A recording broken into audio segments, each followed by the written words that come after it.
falar aqui para vocês que nós da categoria bancária temos uma mesa aí de igualdade de oportunidades e que nós discutimos, né, as questões de desigualdades aí em relação a gênero, raça e orientação sexual.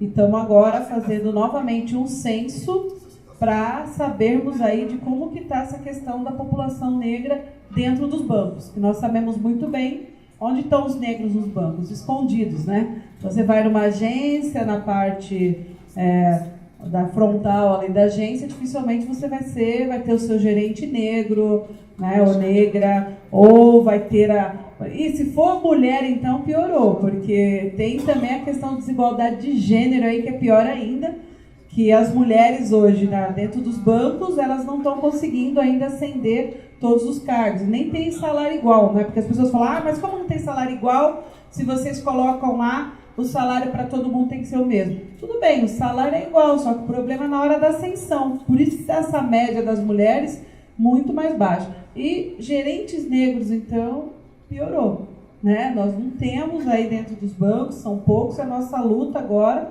nessa nossa mesa, fazendo o censo, a gente continua aí falando para os bancos, e já fizemos muitos movimentos, com todos os movimentos negros, para pressionar os bancos da contratação de mais negros.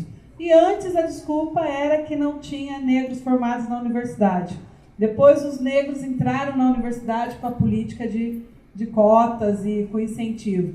E hoje não tem mais desculpa, né? E mesmo assim continuam falando aí da desculpa. Mas aí é a qualificação, não passa, não vem. Quer dizer, a culpa é do indivíduo e não da política. Então continuamos aí nessa questão dos bancos pressionando para que realmente a gente tenha aí uma política de inserção aí dos negros realmente nos bancos, né? Que realmente ascendam a cargos aí.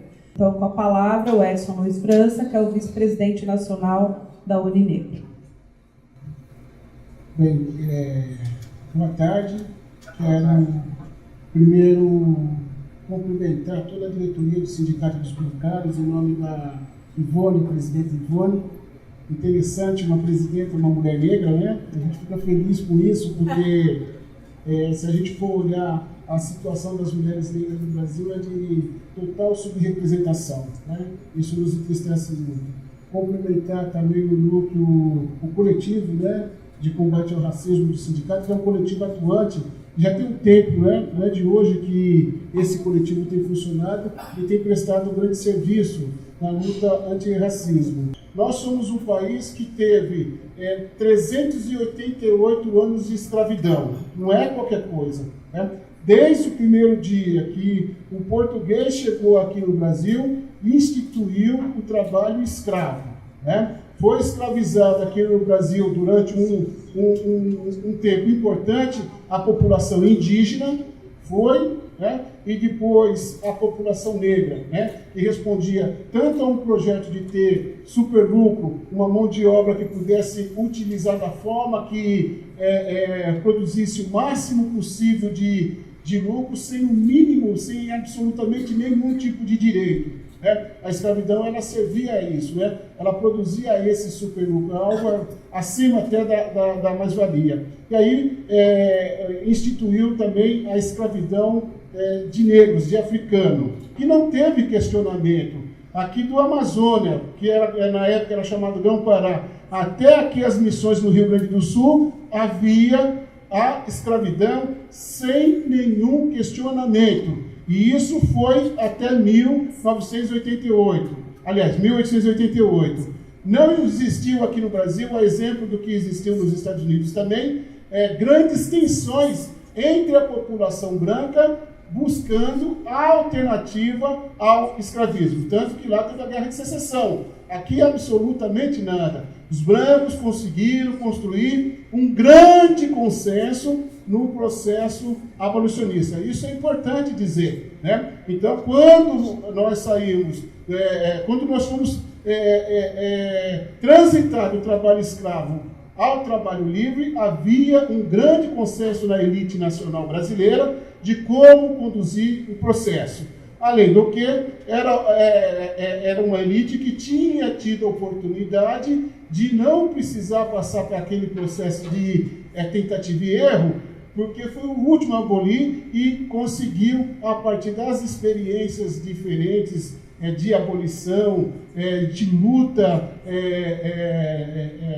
dentro do regime escravista, aprender e aplicar coisas que livrasse ele de situações difíceis. Ou seja, o Brasil, aqui no Brasil, a elite, ela teve referenciais para a condução do trabalho escravo para o trabalho livre. A ideia da gradualidade. Olha, não liberta da noite por dia, porque senão a gente não sabe o que acontece aqui. Se de manhã um monte de escravo, à noite não, isso pode se voltar contra nós, né? Então, a ideia da transição do trabalho escravo para o trabalho livre não tinha absolutamente nada a ver com liberdade, com cidadania. Era simplesmente uma transição econômica, né? Econômica e política também. Então, o que nós fizemos? Nós tivemos, no início do século XIX, uma elite que foi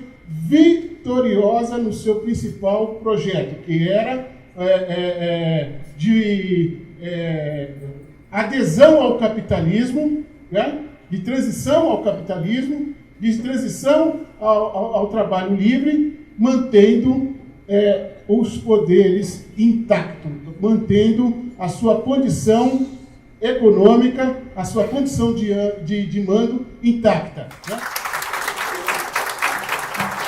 Muito obrigada, Edson. A história da África, né, e dos negros, infelizmente, nós não temos nas nossas escolas, nós não temos no nosso dia a dia, ou seja, o Brasil foi perdendo a sua história aí em relação a isso, né? Então, tão importante a gente ter pessoas que estudam isso. Então, Ramatiz, passar a palavra para você. Nós, negros e negras e outros não negros e não negras, sabemos que o dia 13 de maio não tem nada a ver com abolição. Para nós é o dia de denúncia da discriminação racial no nosso Brasil. E a escravidão no Brasil acabou basicamente por 3 razões. A primeira, evidentemente, foi a luta dos escravizados e das escravizadas. Desde que o primeiro homem, a primeira mulher pisou em solo brasileiro na condição de escravizado, houve luta. Existiam as lutas individuais, daqueles que assassinavam os senhores e fugiam para o mato. As lutas coletivas, as organizações dos quilombos.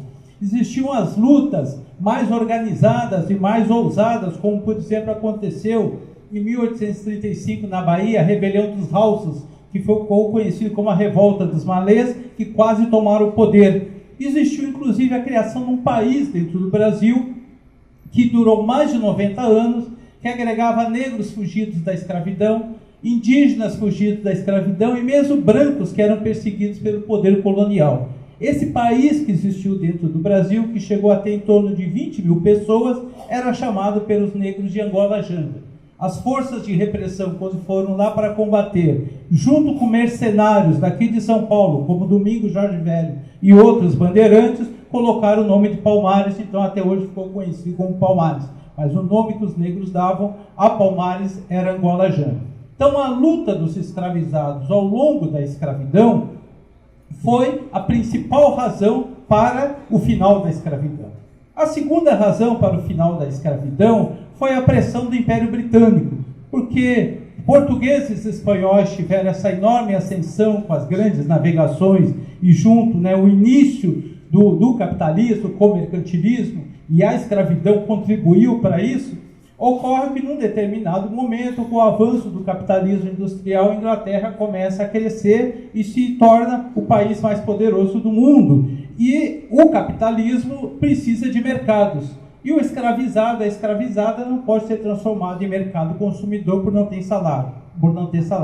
Portanto, é do interesse dos ingleses acabar com a escravidão de maneira que os escravizados se transformassem em assalariados, pudessem comprar os seus produtos, além, evidentemente, da disputa internacional, a divisão internacional do trabalho.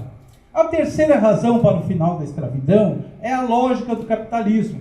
Porque na escravidão se compra o indivíduo. Esse indivíduo pode ser pouco produtivo, pode adoecer, pode morrer e pode fugir. Em qualquer uma dessas hipóteses, o prejuízo é para o escravizador, porque ele comprou uma propriedade. Seria como a pessoa ter um trator e o trator ser roubado. Na época não tinha seguro.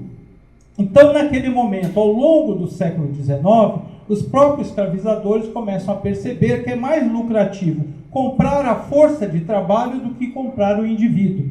Na hipótese do indivíduo fazer pouco produtivo, adoecer, basta demitir. Se ele morrer, fugir, coloca outro no lugar e não tem prejuízo. Ocorre que as elites, no final da escravidão, ao longo do processo de transição do trabalho escravo para o trabalho assalariado, não simplesmente abandonaram os negros. As elites protagonizaram uma série de medidas, inclusive utilizando a legislação, para impedir que os negros se integrassem ao mercado de trabalho. Então foi uma ação deliberada dessas elites de impedir que os negros se integrassem ao mercado de trabalho. Então o que eu quero dizer é que as elites brasileiras, oligarquias brasileiras, aquelas que na verdade estão por trás do poder, toda vez que tem uma pequena tentativa de melhora da população negra, da população em geral e da população negra em particular, essas elites atacam a democracia, derrubam o governo que está estabelecido para restabelecer o seu poder histórico. Portanto, no nosso país, não dá para discutir a questão racial desvinculada da questão de classes. A questão, num país onde 54% da população é negra e, evidentemente, a grande maioria da população trabalhadora é negra, né? Então, a questão de classe precisa estar absolutamente vinculada. Então, nesse sentido que a abolição está inacabada e vai depender de nós, nesse momento muito difícil que nós estamos vivendo, sermos capazes de resistir e conseguir fazer avançar um pouco mais daquilo que nós avançamos. Continuamos depois do debate. Muito obrigado. Muito obrigada, Renato, pela aula. Bom, passa aqui para a Rosina Conceição, que é diretora estadual da União de Negros e Negras pela Igualdade. Mas a representação política, ela tem que ser discutida nessa sociedade. Por que nós não conseguimos avançar no sentido de ter mais negros e negras no espaço de poder? Que são esses lugares na qual nós temos que discutir de todas essas questões que nós estamos levando nesse momento. Isso é importante para a gente fazer. E queria dizer que essas questões elas só se dão ainda numa sociedade mais avançada, mais democrática. A gente avançar nessas discussões junto às escolas, às universidades, aos coletivos, a todos os espaços que a gente puder, para poder fazer esse debate sobre o que significa, né, 131 anos depois, essa população negra ainda viver situações tão desiguais, é importante para que a gente avance e faça essa discussão. E um dia, temos a esperança, lógico, né, que a gente possa, de fato, ter direitos iguais, que é a nossa grande luta.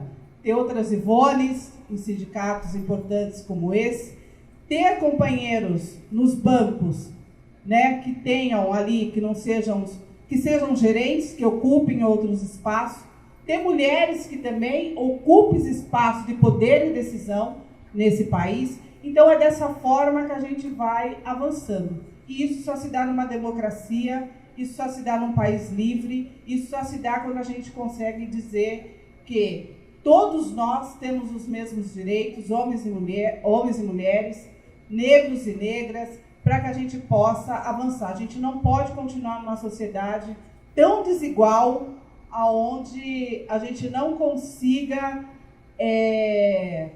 ou pior, né, a gente veja o que a gente está vivenciando, que é o caso, por exemplo, dos homicídios, né, do genocídio da nossa população negra.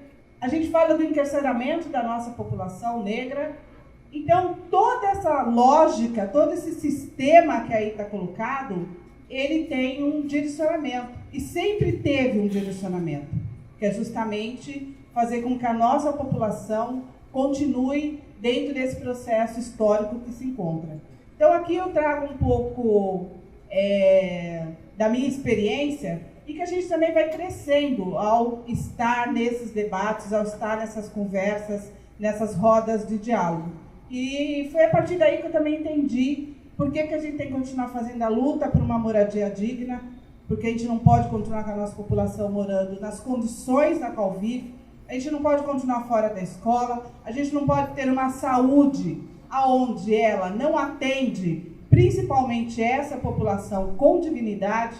A gente não pode continuar tendo no mercado de trabalho tantas desigualdades, tantas diferenças salariais. A gente não pode continuar nessas condições na qual nos encontramos, por isso nós temos que fazer o debate, trazer à luz para negros e não negros o que significa esse processo todo que nós vivemos todos os dias. Então, eu queria aqui agradecer, em nome da UNEGRO. Eu não sou a presidenta da UNEGRO, a presidenta da UNEGRO é a companheira Rosa Anacleto, mas queria aqui agradecer por esse espaço e dizer que é importante a gente continuar esse debate e essas conversas, que só dessa forma a gente vai avançando. E para isso, precisamos ter um governo que realmente respeite todos e todas, e principalmente aqueles que mais precisam, são mais vulneráveis e que precisam ser mais ouvidos. Eu acho que o que nós estamos vivendo é algo que nos mata todos os dias de forma direta e indireta, e acho que isso é inaceitável num país democrático na qual a gente luta por toda a igualdade. Obrigada. Muito bem. Muito obrigada.